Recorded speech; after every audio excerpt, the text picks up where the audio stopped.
一口气看完2024最新末日惊悚剧《永眠边缘》，一种一睡觉就会死亡的病毒在全世界快速蔓延，幸存者只能干瞪眼。深夜派对上，两人因为锁着吵架时，不小心碰到了坐在沙发上的朋友，对方因为失去了支撑力，直接倒在了地上。其他的同伴发现倒地的人竟然半天没有反应后，大夫见状立刻上前查看，却发现对方已经停止了呼吸。他连忙上手做起了心脏复苏，并催促着朋友们报警求助。可奇怪的是，警察局那边始终无人接听。酒肉朋友见出了人命，立刻找借口逃离了现场。大夫只能跑进屋里找其他人帮忙，却发现一对情侣竟然安静地躺在床上，同样停止了呼吸。大夫以为是有毒气体入侵，连忙捂着口鼻来到马特身边，告知了他3个朋友停止了呼吸，可能是某种气体泄露导致的，两人继续待在房子内，也很有可能遇难。于是，在大夫的提议下，马特只能认命的帮忙将3具尸体抬到车上。两人驱车前往了医院，请求医生抢救朋友时，却惊恐地发现医院中的医护人员忙得不可开交，走廊上的尸体随处可见。护士琳达和同事听到有3人已经停止了呼吸后，立刻来到了车边查看情况，确认了大夫的朋友们已经没有了生还的希望。护士们立刻转身离开了，只因他们还在忙着手头的工作。医院中大量的病人猝死一事，联合护士已经忙到彻夜未眠。具体的原因估计得等到警方赶来调查了。为了搞清楚状况，大夫和马特只能坐在医院里等待。此时坐在他们面前的一对父女，因为无人接待，只好选择闭目养神。他们不知道的是，此时外界已经断讯，迟迟找不出病人死亡原因的院长已经遣散了其他的医生。如今他也要不顾一切地赶回家中和家人团聚。琳达见院长去意已决，他只好将求助的眼神望向自己的同事。好在同事心软了，他同意留下来帮助琳达。但这同事已经工作了一夜，他准备去休息10分钟，却不得自己会因此沉睡下去。大夫最先发现了异常，他看到喝了药酒入眠后的老头竟然在口吐白沫，已经彻底失去了意识。大夫立刻起身准备叫醒老头的女儿，告诉他此事。然而大夫刚触摸到女人，下一秒他竟然也瘫软了下去。听到动静的琳达连忙跑过去查看，立刻意识到了不妙，他立刻劝同事帮忙。很快琳达便发现同事竟然也没了呼吸。琳达这时也终于明白了过来，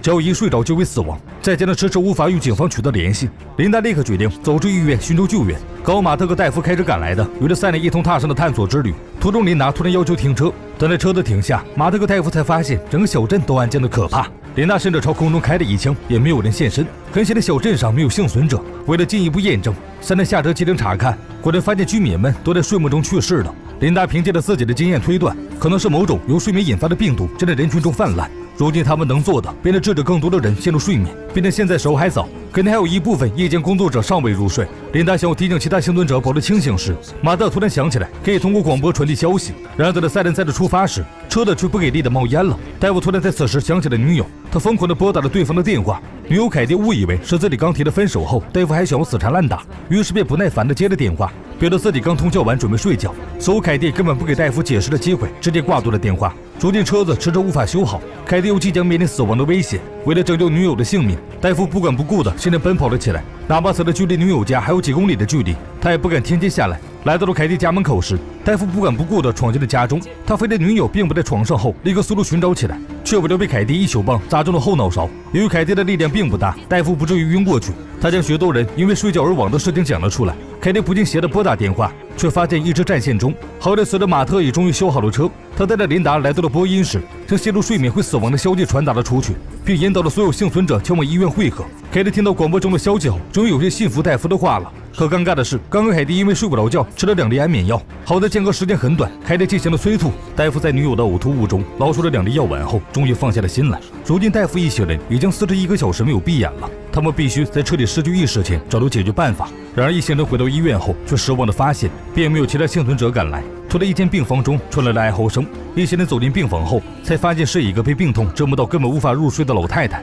老太太询问起自己家人的下落时，一行人却不忍心告诉她残忍的真相，于是他们便让凯蒂陪伴着老太太，防止她睡过去。大夫和马特也配合着琳达，准备对死者解剖，进行下一步研究。当琳达割开死者的头皮后，突然发现了一个恐怖的事情：已经死亡多时的尸体头部竟然是热的。随着颅骨被锯开一个口子后，死者的脑子中冒出了大量热气。琳达见状，立刻用切割机将颅骨彻底打开。当骨头被转移时，死者血淋淋的脑子中竟然有一个3角形的烙印，这是医学中都无法解释的现象。大夫看到后，只觉得细思极恐。原来在不久前，凯蒂闹分手的真正原因，这是因为大夫半夜自残，在自己的胸口画出了一个3角形。由于是无意识的行为，大夫一时间根本无法想明白其中的关联。他有些崩溃地逃离了病房，独自一人待着沉思时，凯蒂走了过来。终于，大夫对着他坦诚地说出了深埋在内心的秘密。从小，大夫就因为经常做噩梦，因此难以入眠。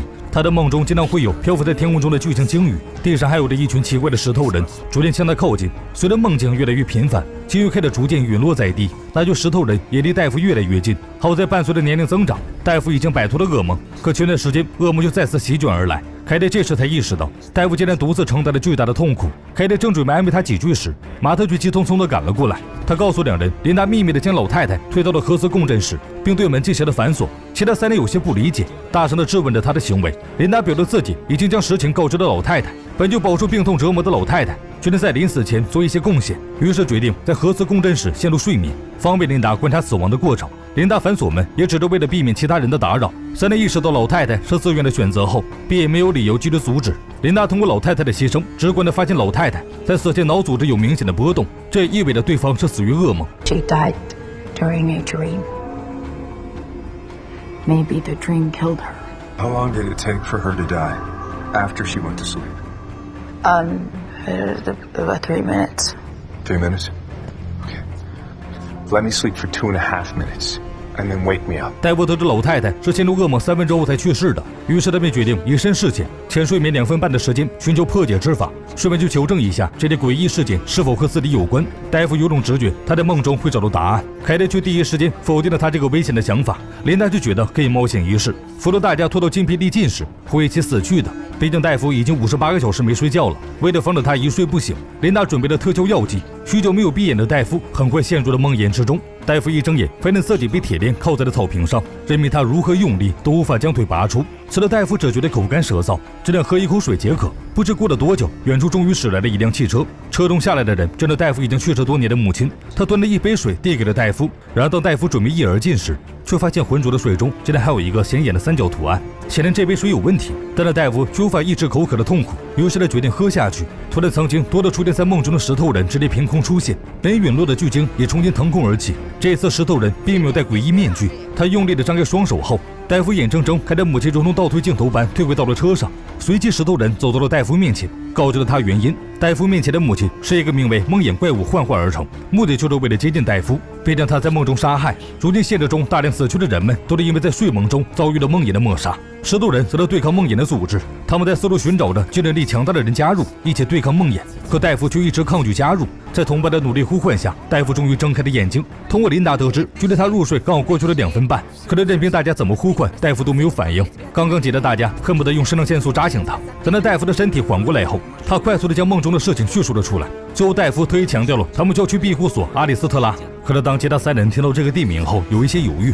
阿里斯特拉岛距离小镇十分遥远，就算乘坐飞机，最少也得花费17个小时。如今只有马特学过驾驶飞机的课程，但并没有实践过。更糟糕的是，马特已经60个小时没有休息，根本没有驾驶飞机的状态，他无法保证此次能够安全飞行。但是到如今已经没有了更好的选择，大家只能放手一搏。他们带上用来提神的药物后，便快速开车赶往机场。凯蒂此时已经难掩疲倦，他昏昏欲睡时，戴夫立刻拿出提神药物，放在了凯蒂的鼻腔附近，试图刺激他的大脑再次清醒过来，却迟迟不见效。戴夫情急之下，只好拿出肾上腺素扎了下去，才迫使凯蒂彻底清醒过来。一行人有惊无险地赶到了机场。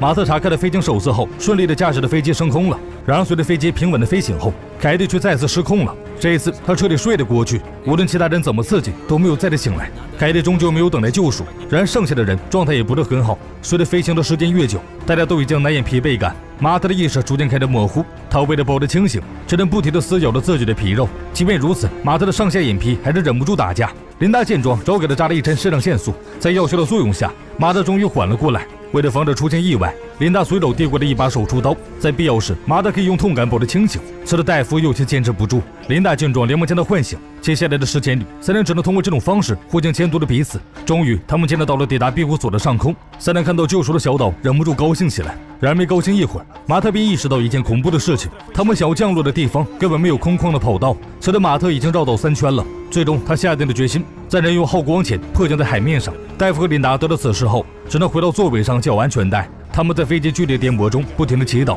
好在有惊无险，飞机安全降落在了海面。3人从海水中爬到了岸边，他们缓缓地向前走着，其实每个人都深陷在梦魇之中。等待他们回过神来，老头满脸笑容地迎接了他们。三人刚从梦魇中醒来，还有些许紧张。老头连忙示意三人放心，这个岛有神力庇护，梦魇影响不到他们。果然如老白所言，这里的人生活得十分安逸。三人正在缓缓放松下来，在老白的引荐下，戴夫终于有机会见到了梦中人，也就是这座岛的岛主。戴夫很快在岛主的解释下，明白了事情的始末。原来梦魇早就计划入侵人类世界，从而消灭人类。之前地球上一直有着守护神在暗中保护着人类。戴夫梦中那头漂浮在空中的巨鲸，就是守护神的具象化。如今守护神已经被梦魇击败，因此人类世界才开始逐渐沦陷。如今只剩下的这个小岛，仅存的最后一丝神力。每当有人冲破阻碍，成功抵达小岛后，守护神的神力就会恢复一些。像戴夫这种精神力强大的人出现后，守护神的神力就能恢复得更快一些。戴夫却因为凯蒂的死亡有些低落，岛主安慰他，当务之急应该好好休息，等他一觉睡醒，或许一切还有转机。